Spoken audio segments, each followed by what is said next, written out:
Hey everyone, and welcome to the ASI AV training session on the portable audio system, or PAS. We'll be looking at like an overview of all the components that make up the portable system, how to set it up, and how to troubleshoot it if things go wrong.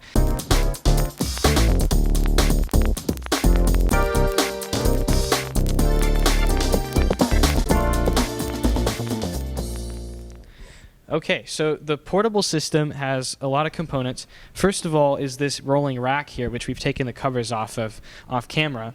And this thing houses all the components and it's what makes it portable.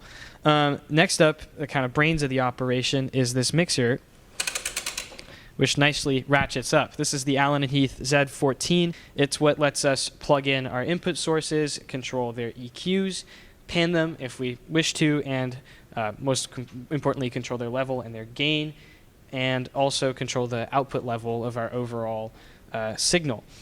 Moving further down the rack, we have the Furman power conditioner, which kind of acts as the power strip for all these other components. It's how you kind of power on the portable system. It controls everything. So there's the big power switch over here. There's like an extra outlet for convenience, and then there's a couple lights that illuminate the components that are controlled by a dimmer over here.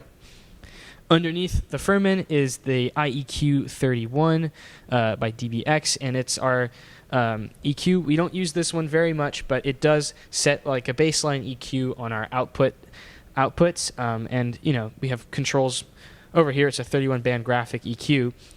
Directly underneath that is our wireless mic system, the Shure ULX P4. We have two wireless mic channels, and these stay on and they're controlled by the Furman, and both of those mics are located in the drawers. Right underneath the wireless mic system is a CD player, which we rarely use, but it is there, and it does end up on the mixer in the end. So if someone's got a CD, you're covered. Underneath the CD player and all this fun stuff, we've got a couple drawers, for...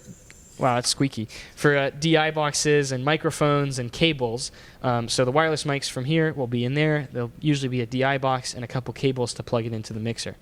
At the very, very bottom is some of the most important stuff. Here's the power in, where you'll plug in the power coming from the wall for the whole system.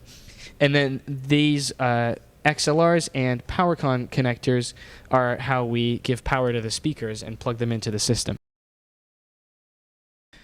Okay, so let's talk about some audio sources that we can patch into the portable system. First up, we've got the wireless mics. The receiver's right here. We keep them in these bags in the drawer, and they've just got a little on switch, kind of like this guy right here. Another thing that we can plug into the portable system that we don't do very much, but the CD player is right here. So if someone's got a CD, you can do it, and it shows up right here. And then finally, one of the most common ones is we can use a DI box like this one, which takes for example, a headphone jack cable, RCA, 1/4 inch, and then out on the other end there's an XLR that you can plug into one or two channels if you want mono or stereo. Okay, so here's the DI a little closer. On the input side, we've got some 1/4 inch inputs, RCA inputs, as well as a headphone jack input, and then there's two pretty important buttons right here. First would be the pad, so this is just a minus 15 decibel to the incoming signal, so if it's too loud and it's clipping or you need to turn your channel strip way down, you can push the pad in like that to attenuate the level quite a bit. And also, if you're getting some hum, you can lift the ground with this button. On the back side, here's the outputs as well, the ground lift for the other side. You have a stereo output left and right. You can also choose to just use the left side, and you'll have a mono DI. In this very squeaky drawer, you have a couple things. Most importantly, your wireless mics. They're in these bags here. So these are the ones that work with this mixer. You've got two of them, one for each receiver. You've also got some wired mic options. SM57s for instruments, or maybe even a singer if you really want to. There's also, an archaic DI box. We prefer these green guys, but it does work. And there's a few cables as well as a remote for the CD player in here. And some batteries. Wow. Okay. So some common issues that you could be having with the mics. Let's say you've got wireless 2 plugged in, faders up, it's unmuted, your mains are up, and you're like, what the heck's going wrong? this specific module, sometimes, I don't know if you can see the switch, the label on top, it says if no backlight, power off and on again. So sometimes this thing will not properly power on when you turn the Furman on, so you can simply just turn it off, turn it on again, let it do its thing, and that's another good troubleshoot. Another thing is also, if your mics are not, you can see what's coming into the wireless receivers via these two meters. So if you're not seeing anything here, that means maybe your microphone is out of battery or is communicating on the wrong frequency. So you can also double check your frequency with the one that's on your mic, because you might not be actually connected to the receiver properly. Okay, let's talk about these two things and why there's a lamp dimmer thing. So if you're working in the dark, you can actually pull these two guys out, and if you look at the bottom, there's actually a couple LEDs on either side. So you click this dimmer switch in, and then you can turn it up, and then voila, you've got some lights to look at your EQs and stuff. The Furman also has an extra little power cable should you need it for, maybe something that you're plugging into the mixer needs a little power. There's one right here. Okay, let's talk about this EQ a little bit. So these two EQ channels, the 31-band graphic EQ channels, these are applied to each channel on our output. So each speaker has its own kind of EQ that you can tune to whatever you like. We usually leave them pretty untouched, but there are a couple things here that could be pretty useful to you. For example, you've got another level of output gain that you can play with in case you, for some reason, really aren't getting enough out of the mixer, though we like to leave them pretty much untouched. There's also a limiter in case, something's pushing the mixer, and this is another kind of line of defense before we blow our speakers out. You can bypass the EQ with this EQ bypass button here. Just push it in and it'll light up. One of the most useful things about this EQ is also the automatic feedback suppression, which is very useful when you're using mics that will be in front of speakers. So we usually leave this on. It's got a couple different levels of strength, with red being the highest, and then you can turn it off. But I like to leave it on orange. That's what usually works pretty good.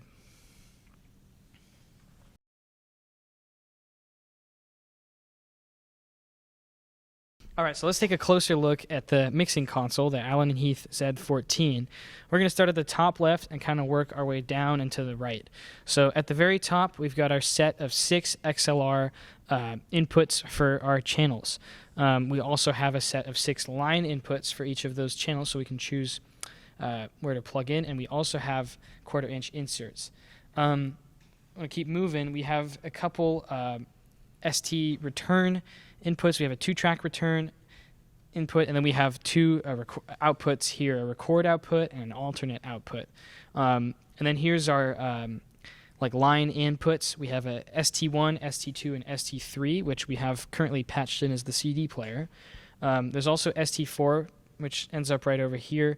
And then we have our aux sends. We've got our inserts, and the main outputs are right over here, as well as the headphone output in case you'd like to listen to your mix. Moving down, so we've got here, these are called buses. So a bus, the definition of bus would be every control knob all the way down to the fader that affects one single channel. You can also call this a channel strip, or there's lots of names for it. We'll start at the top. So each bus has a gain knob, which is how you control your input level before it hits all this other stuff. There's a little low cut at 100 hertz, which we like to leave on for most things. And then you've got a pretty basic EQ. You have a or a low pass filter, a high pass filter, and a band pass that is called the mid frequency knob, which you can set its frequency with this knob right here. Then here's the aux sends. We don't use these very much, but if you've got a monitor, it's helpful. That's your knob to send to that monitor. We'll keep moving down. The pan knob is right here, so pan left or right. Underneath it is the mute button, very important. You do have to mute your channels. Under here is the PFL, or pre-fader listen knob, which lets you listen to your channels before they hit the fader. It's kind of also like a cue button if you just want to isolate a channel and listen to it, and that will come out of the headphone output. And then finally, you have the fader, which controls the level of your signal. We like to kind of set gains and faders to a way that a comfortable level with your gain and would have a fader set at 0. So that's a kind of a good way, or unity we also call it, 0. We've labeled a couple things on the mixer. By the bottom, the wireless mics are already patched into these 2 channels, so all you have to do is turn them on, bring these faders up, unmute them, and you should be good to go with the wireless mics. Same goes for the CD player, which you can, again, bring the fader up, unmute it, and it's plugged in right up there. And that's where both of the wireless mics end up over here. Finally, nothing will work unless if you've got your main fader up. So this is for the left speaker, right speaker, and whenever you're using this, you want these up. And don't forget to bring them down when you're done. So right here is the meter. This will flash to represent like the level of the sound that's going out of the main outputs. Generally, you want to stay in the green. If you're pushing it, maybe flashing yellow is okay, and definitely no steady yellow, and don't flash red, because that means you're probably playing your music too loud and potentially endangering the speakers. Here's the headphone level. So when you've got headphones plugged in up here, this controls their volume. Don't destroy your ears. And then these are also things you can send to the headphones. So for example, if you'd like to listen to your aux 1 mix in your headphones, you can do that by pressing this button. Same with all of these others. And this is where you control like some of your aux send levels. So this mixer, you can do 2 monitors with aux 1 and 2, and you have individual level control over each of them.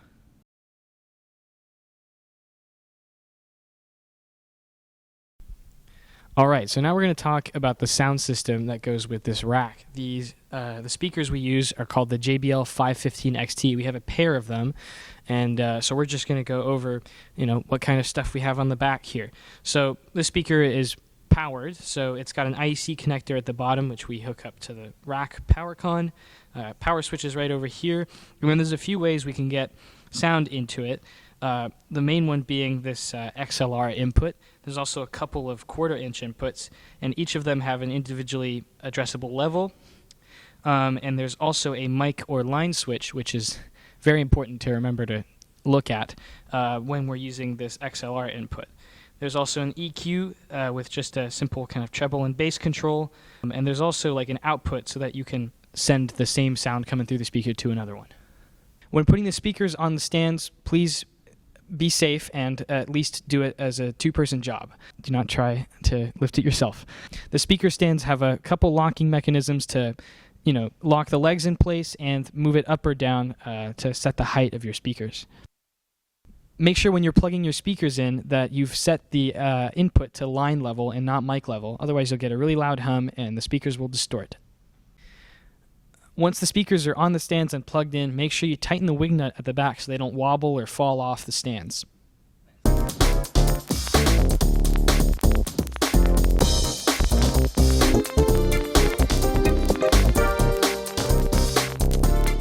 Now we'll look at how we connect everything together. Let's start with power.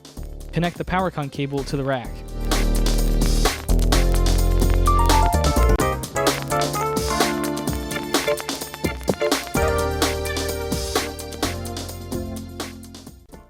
The next step is to route the Speakon cables to the speakers, so be careful to route cables in a way that is least likely to cause a trip hazard. After the wires are laid, you'll want to use high visibility tape to keep the wires in place and increase safety. Locate a nearby power outlet and connect the power cable. As with any electrical device, use caution when plugging equipment into a live outlet. All right, everybody, so that's a wrap on the portable system training video. I hope this was helpful and informative. Make sure never be afraid to ask questions, and hope you have a good shift.